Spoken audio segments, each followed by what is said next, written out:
Sa pool sa CCTV ang pagsalpok ng rider sa isang barangay hall sa Lagonoy, Camarines Sur. Yan at iba pa sa spot report ni Cedric Castillo. Dumire-diretso hanggang sa sumalpok sa dingding ng barangay hall ang rider na yan sa Lagonoy, Camarines Sur.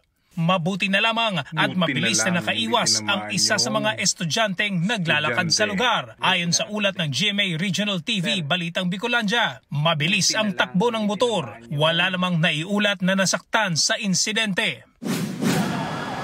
Nasa 1,500 residente ang apektado ng sunog na sumiklab sa Barangay 105 Happy Land sa Tondo, Maynila kaninang madaling araw. 24 na fire truck ang rumesponde matapos iakyat sa ikatlong alarma ang sunog.